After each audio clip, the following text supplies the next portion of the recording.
പഹൽഗാം ഭീകര ആക്രമണത്തിലെ തുടർ നടപടികൾ ചർച്ച ചെയ്യാൻ ഇന്നും നിർണായക യോഗങ്ങൾ തുടരുകയാണ്.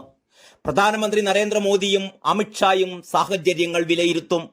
കേന്ദ്രമന്ത്രിസഭാ യോഗത്തിന് ശേഷം ഇന്നലെ രാത്രി വൈകിയും പ്രധാനമന്ത്രി കരസേനാ മേധാവിയുമായി കൂടിക്കാഴ്ച നടത്തിയിരുന്നു. തുടർച്ചയായി വെടിനിർത്തൽ കരാർ ലംഘിക്കുന്നതിൽ പാകിസ്ഥാനെ അതൃപ്തി അറിയിച്ച സാഹചര്യത്തിൽ തുടർ നീക്കങ്ങൾ ഇന്ത്യ നിരീക്ഷിക്കുകയാണ്.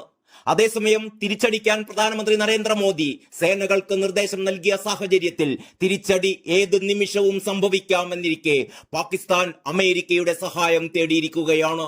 സംഘർഷസ്ഥിതി പരിഹരിക്കാൻ ഇടപെടണമെന്ന് പാകിസ്ഥാൻ പ്രധാനമന്ത്രി ഷഹബാസ് ഷെരീഫ് അമേരിക്കൻ വിദേശകാര്യ സെക്രട്ടറി മാർക്കോ റൂബിയോയോട് ആവശ്യപ്പെട്ടു.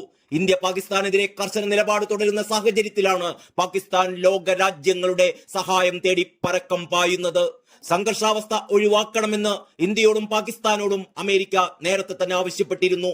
ചർച്ചയിലൂടെ പ്രശ്നപരിഹാരം വേണമെന്ന് മാർക്കോ റൂബിയോ വീണ്ടും ആവശ്യപ്പെട്ടു. വിദേശകാര്യമന്ത്രി എസ് ജയശങ്കറുമായി മാർക്കോ റൂബിയോ സംസാരിച്ചു. ഭീകര ആക്രമണത്തിന്റെ അന്വേഷണത്തിൽ പാകിസ്ഥാൻ സഹകരിക്കണമെന്നും US നിർദ്ദേശിച്ചിട്ടുണ്ട്.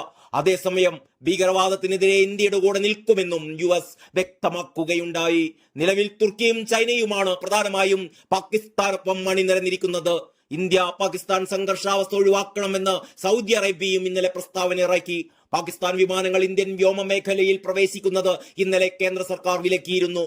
പാകിസ്ഥാൻ ഉടമസ്ഥതയിലുള്ള യാത്രാ വിമാനങ്ങൾക്കും സൈനിക വിമാനങ്ങൾക്കും വിലക്ക് ബാധകമാണ്. ഇതിനിടെ പഹൽഗാം ഭീകര ആക്രമണത്തിൽ വിരമിച്ച ജഡ്ജിയുടെ നേതൃത്വത്തിൽ ജുഡീഷ്യൽ അന്വേഷണം ആവശ്യപ്പെട്ടുകൊണ്ടുള്ള ഹർജി ഇന്ന് സുപ്രീം കോടതി പരിഗണിക്കുന്നുണ്ട്.